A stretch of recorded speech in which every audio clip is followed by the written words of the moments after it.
it again.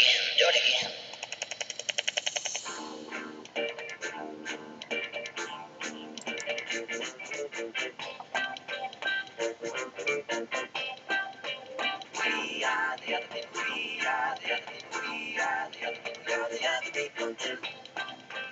Got the way to get to you. Hello, everybody, and welcome to a brand new episode of The Other People. I'm your host, as always, Mr. Jordan Royter. Joining me, as always, is my co-host and good friend, Andy Bean. Hello. And joining us this time will be my brother, Josh. Hi. And today's subject is going to be music. I was trying to formulate a sort of a compiling sort of list, and then I realized, like, no, you know what? That would require way too much work on my part. And yeah, because I was going to try and go through, see how much exactly I could try to cover on maybe the one-hit wonders and various artists who did all sorts of different covers. But then I realized, like, if I really want to do that, that's going to require a lot of work. And that just doesn't sound like any fun at all. So let's obviously just start off with a lot of the basics. Obviously, when I was a kid, I grew up with all of the manner of music that either my parents or even my brother and my sister, or maybe even a few friends of mine were listening to. But primarily, I grew up listening to probably everything from the Beatles to Pink Floyd to Anne Murray to even to from my brother and sister, from Primus and Frank Zappa and Nine Inch Nails to just about anything, really. Except for classical. There was a little bit of classical in there. Huh. There was a little bit of that. Not a lot, but there was a little bit of that. But,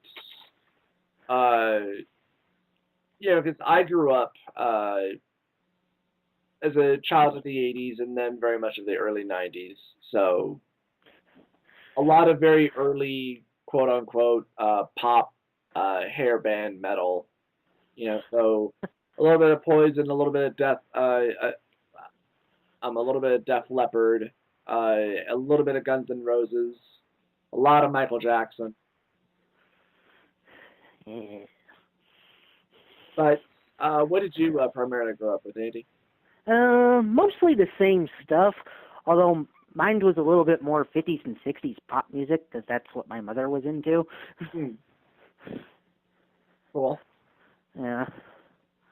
Like, Don't Cry, It's My Party, I'll Cry If I Want To song, yeah.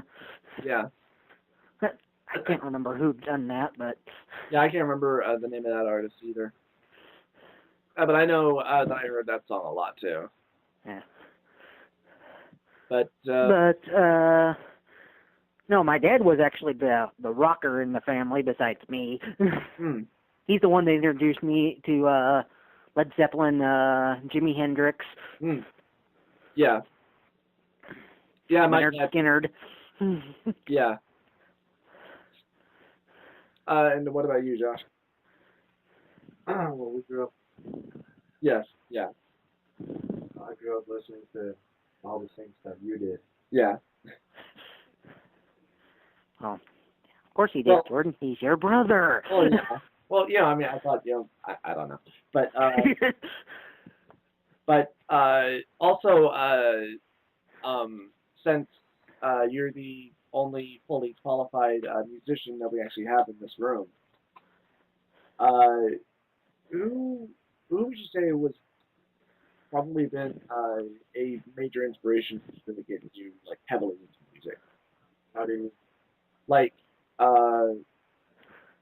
what inspired you to be a musician?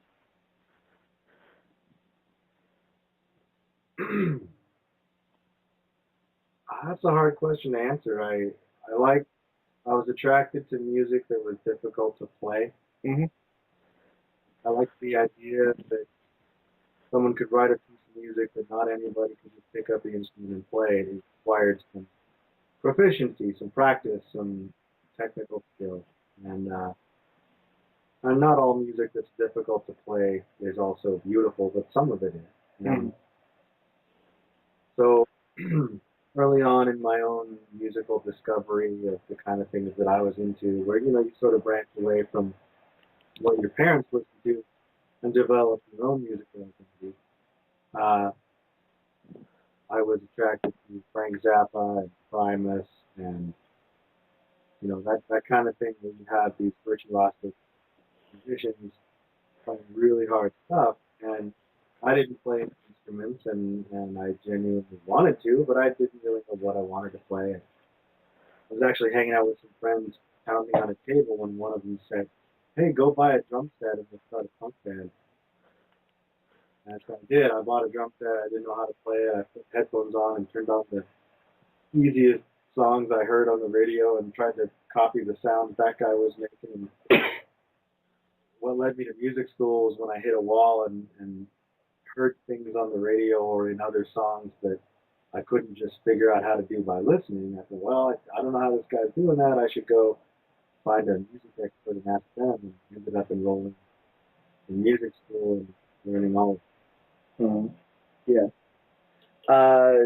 Was that the same band that you guys have rehearsed for quite a while in the garage, the 7.5 inch action Warlord, or was that different? 3.5 inch action Warlord. Close. Yeah, that was the band.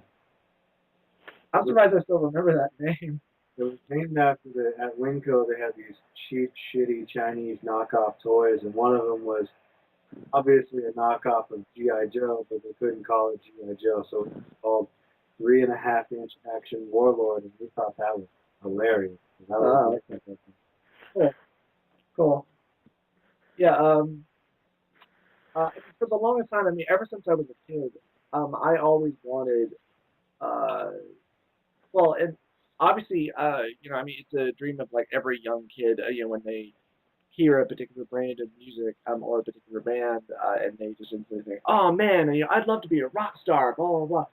And well, I really did want to play an instrument when I was a kid, so much so that my mom actually did buy me a bass guitar and a guitar, but I never learned how to play, and both have no strings and are completely broken, and now they just sit just utterly useless, and I feel bad about that every single day. It's like, I wonder how much money they wasted on those instruments for me. It's only wasted if you never learn to play them. Yeah. Well, and you actually did learn, or no, you actually taught me how to play a couple of songs on my bass, too. Yep. And, in which I was actually kind of amazed by, because,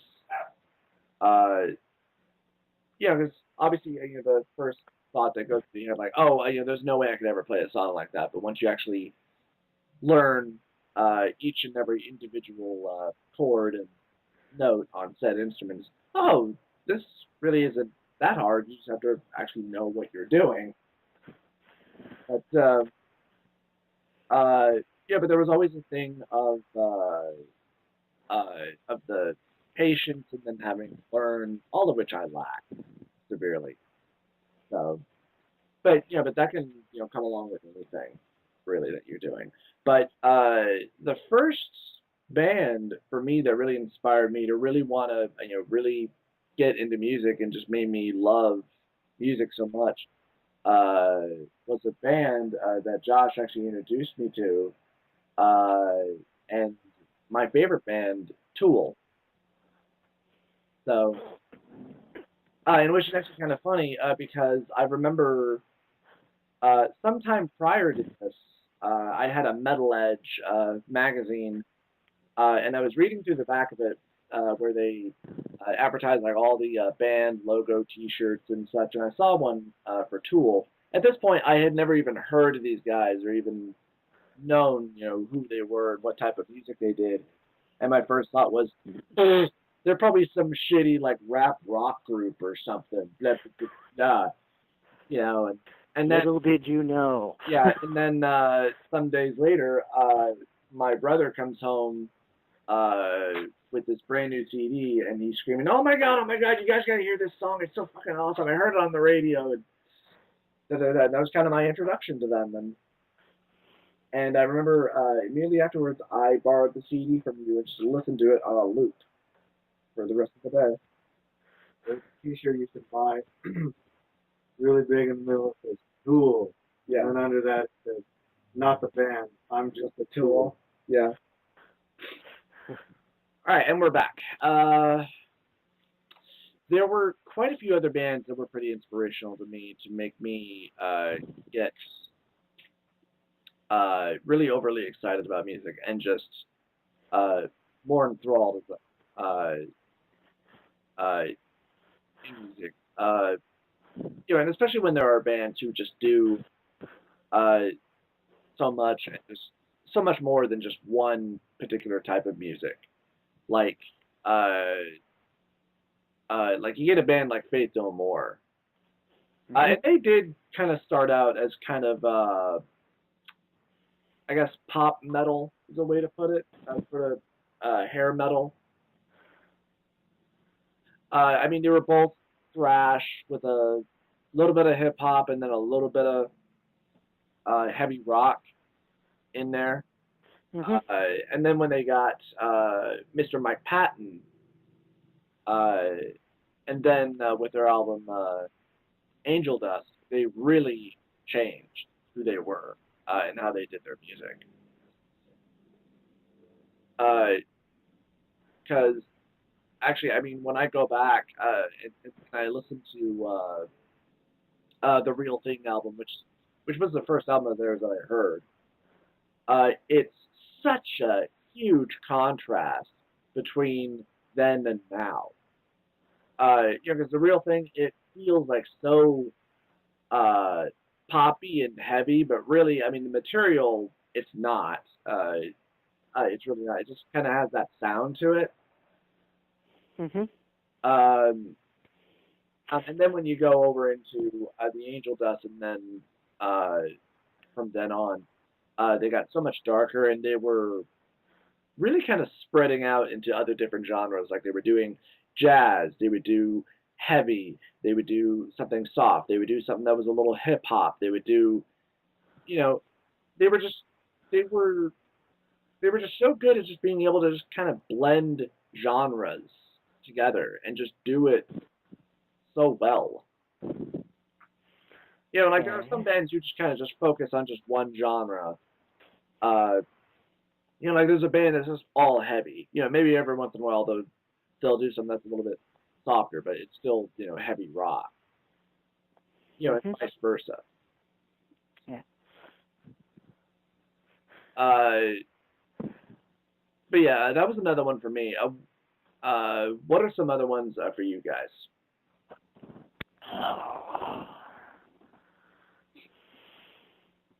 I would have to think. Yeah.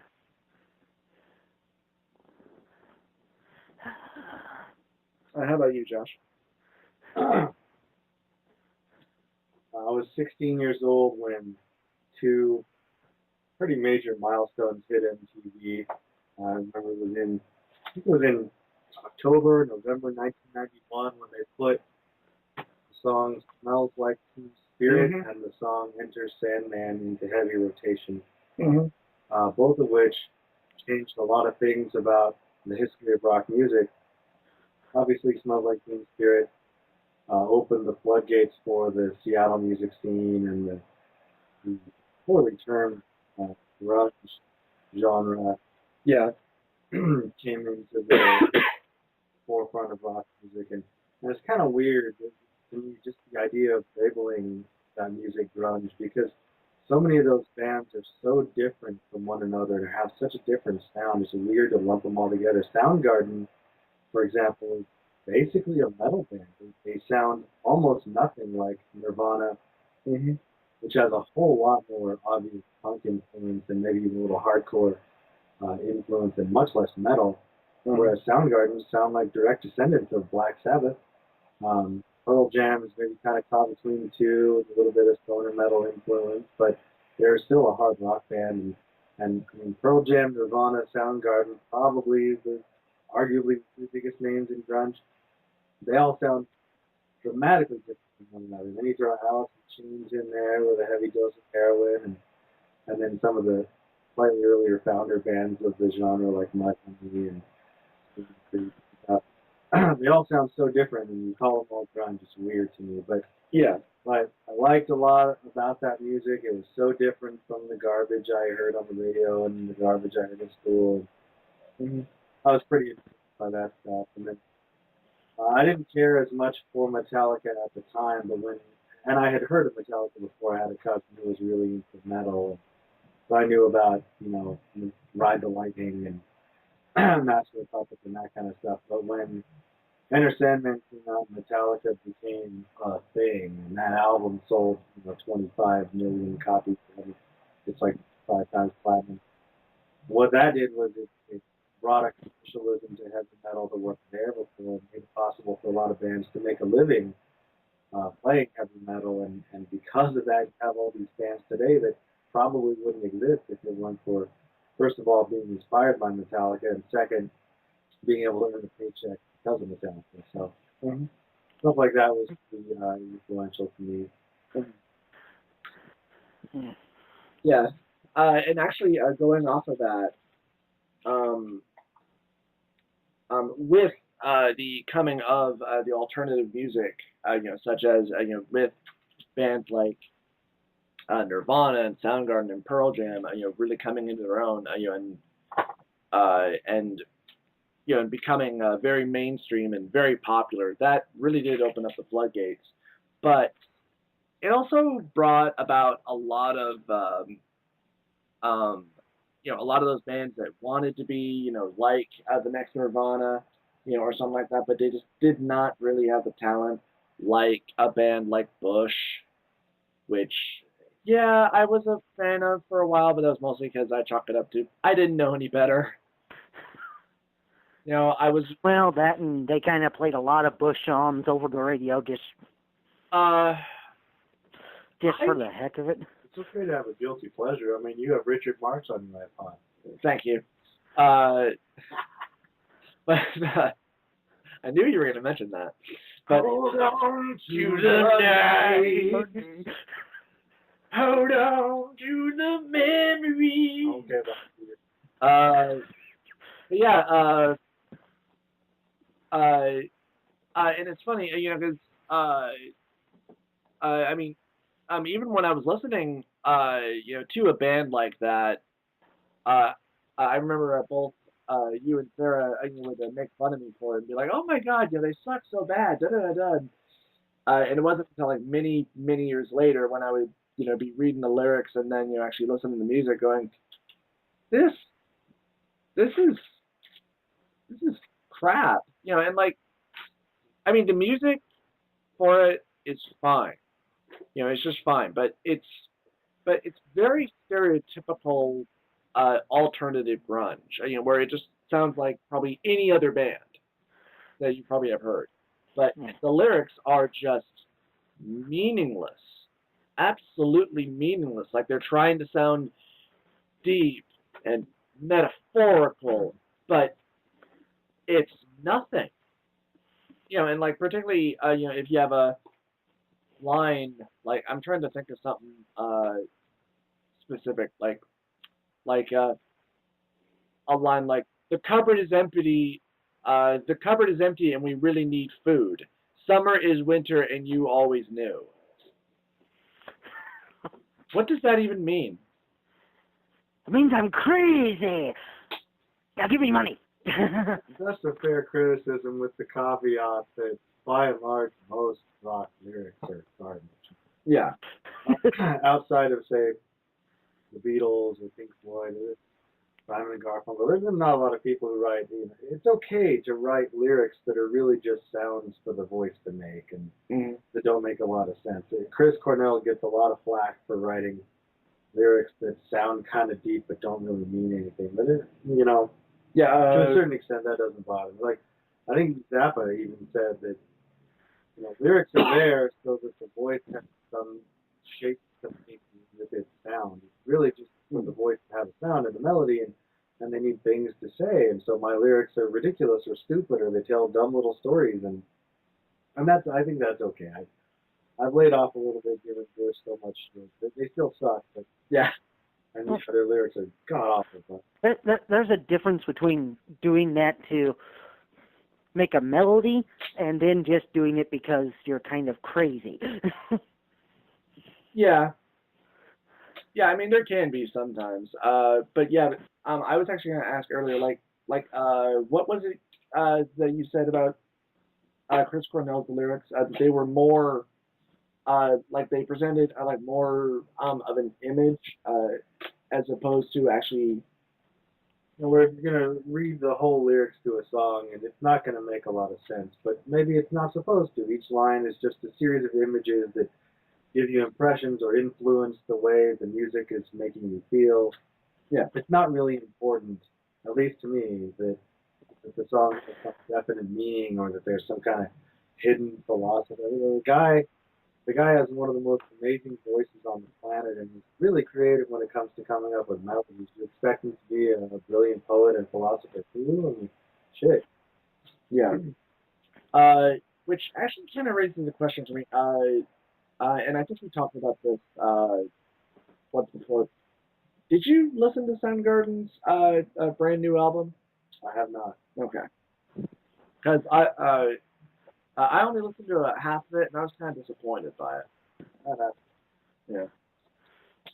I mean, like my main complaint has kind of been, well, and obviously, I mean, this goes without saying that he, he doesn't sound obviously, like the way that he used to, and naturally that's gonna happen with age.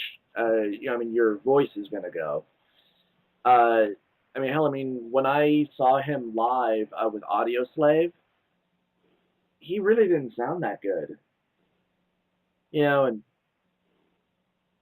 and that sort of thing can always be very disappointing. When you go to see a particular band or a particular performer or singer or anybody, and then they perform live, and you're like, oh, this is kind of bad, and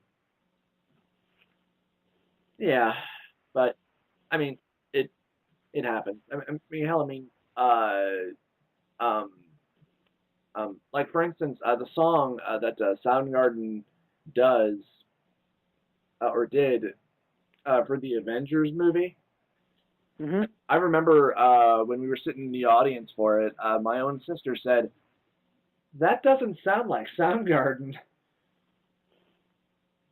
I think I heard a bit of that, and what I recall is that the verse sounded pretty Soundgarden-y, and then the chorus sounded all weird and poppy and not right. Yeah.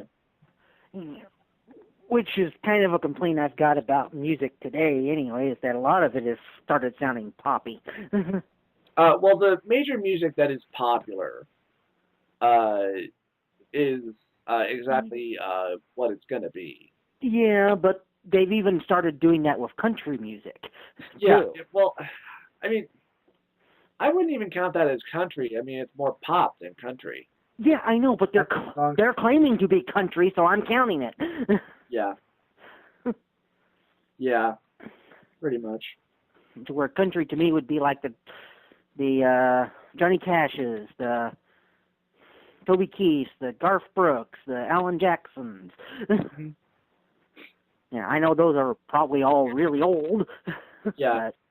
I don't care. That's the kind that I listen to and I like. So. Yeah. Does Alan Jackson still make music? I think so. Toby Keith does. Yeah. Yeah.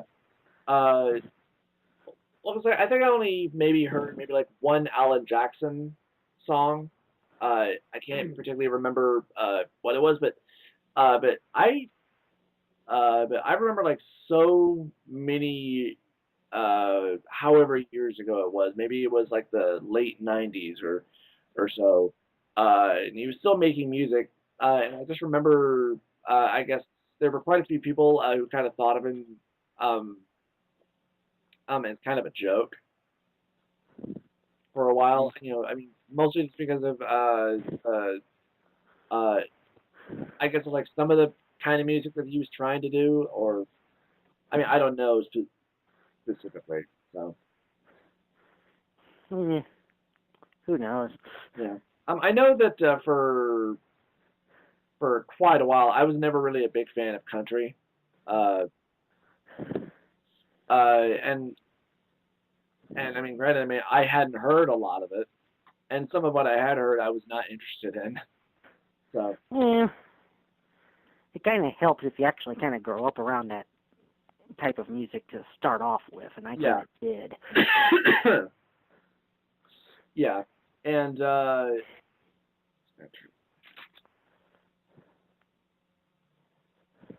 yeah,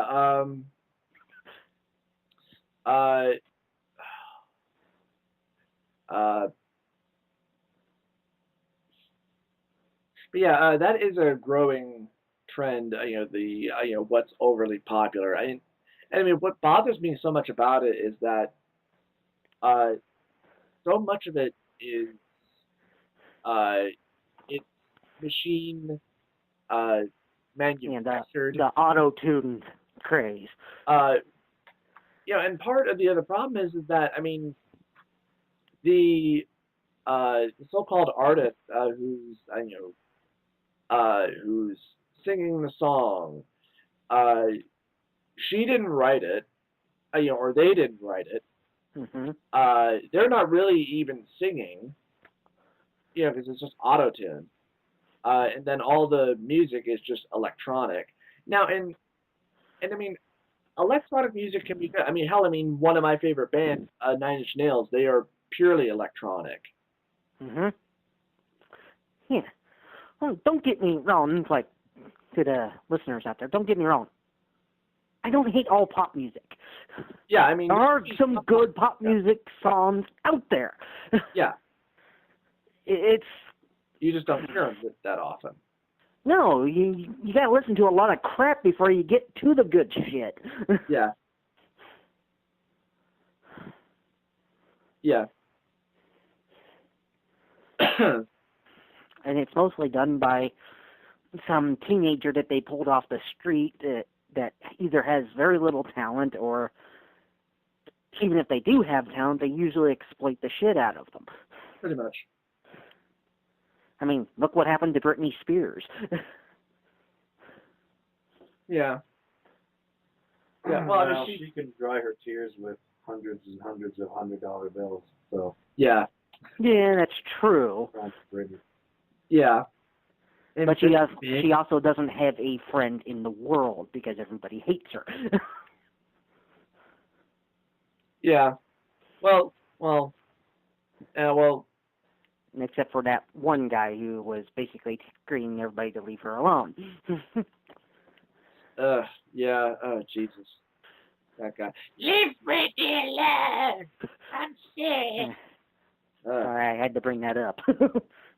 Yeah. Oh, God. That guy. Weirdo. But, now, I mean, I will defend, you know, my music, you know, and I'll defend my artist, but never to such an extent, Well, yeah. you know. Leave Pretty alone. Ugh. I mean, when you get right down to it, she was making some very poor decisions there. Well, yeah, well, you know, I mean, they all do to an extent, but you know, some of them recover from it. some of them do, yeah. Yeah,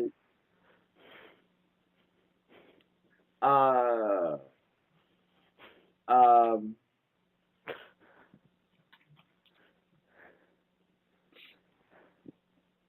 You lost your train of thought, didn't you? huh? I said you lost your train of thought, didn't you? Kind of, yeah. I was trying to think of something else for us to try to talk about, but okay. Who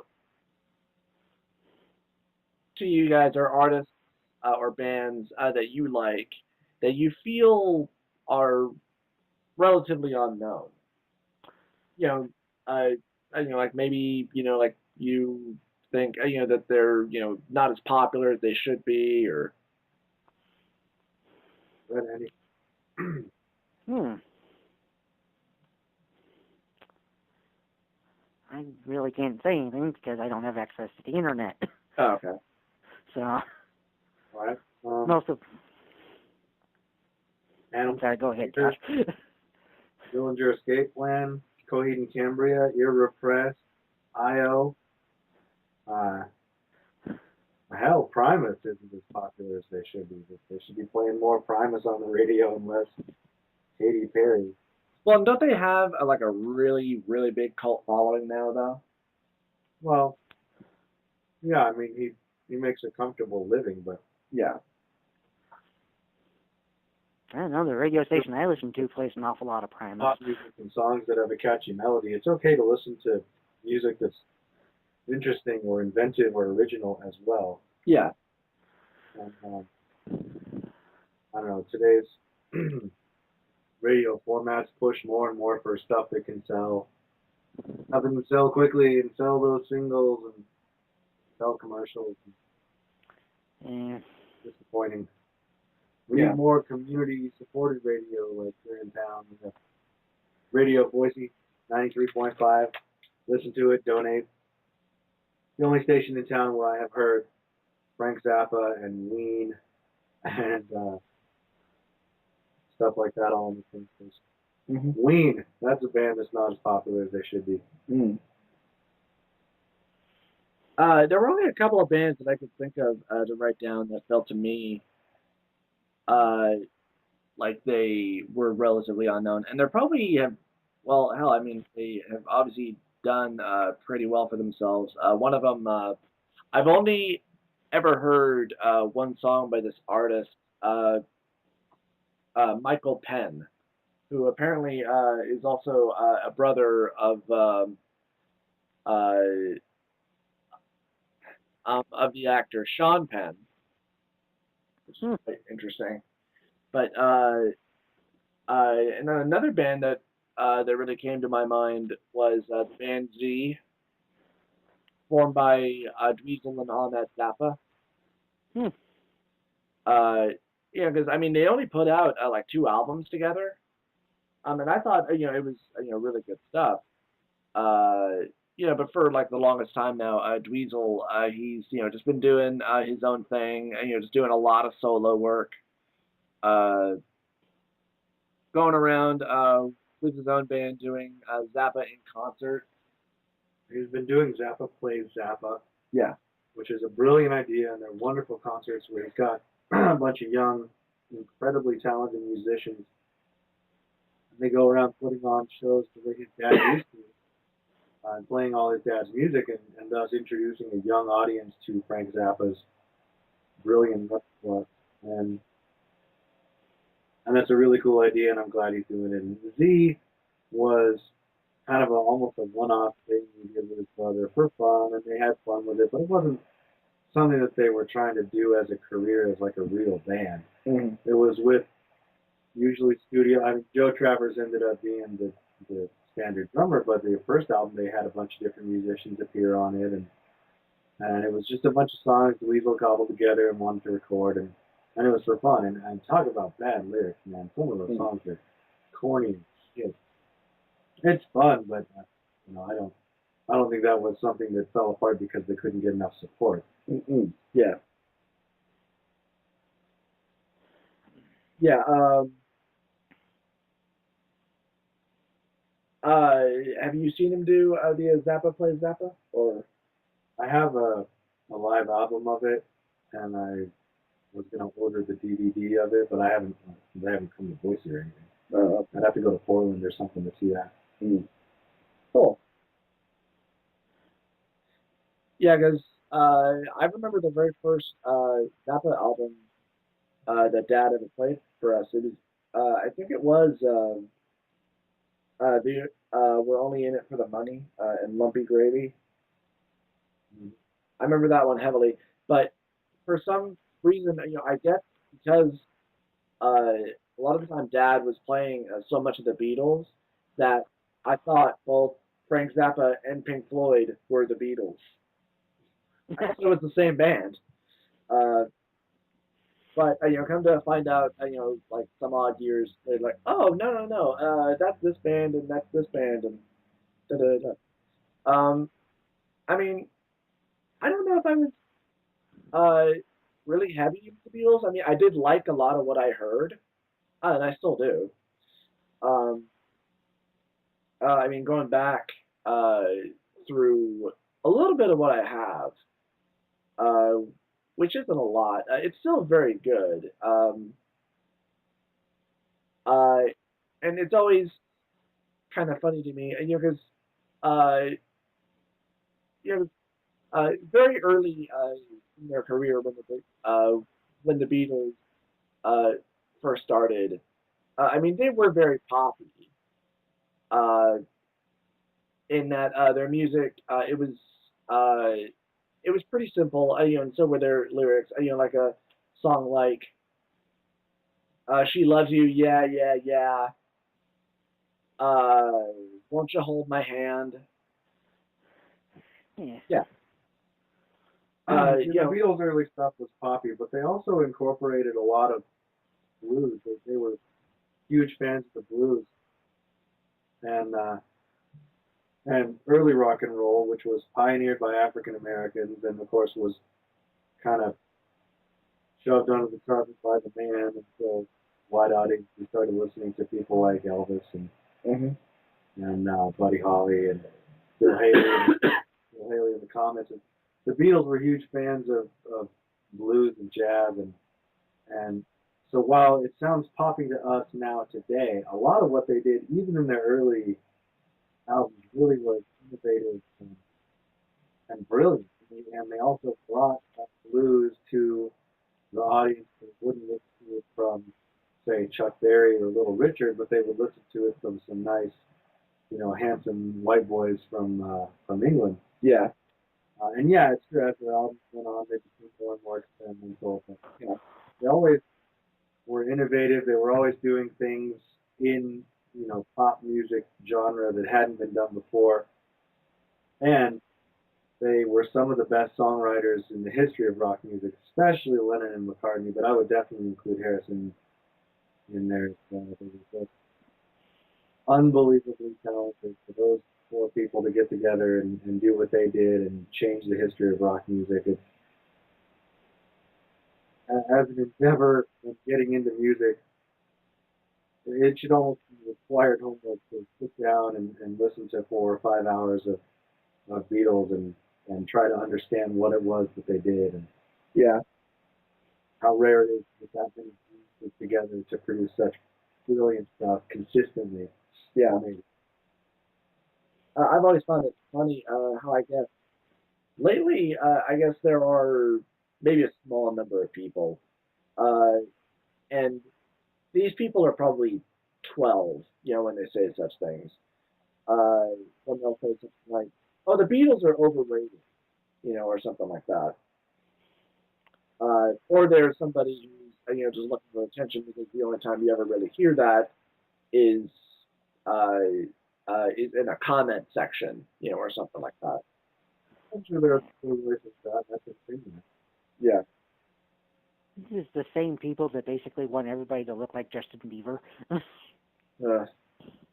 Yeah, that was a really, really weird argument I heard once. There was this, I don't remember what it was. It was somebody was talking about a particular band, and they said that like one of the main reasons why they didn't like this rock band was because all the guys in the band were ugly.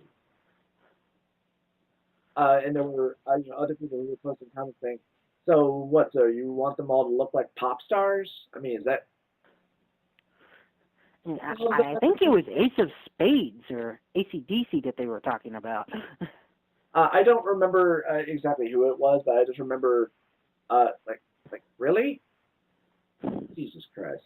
It's not all about freaking looks.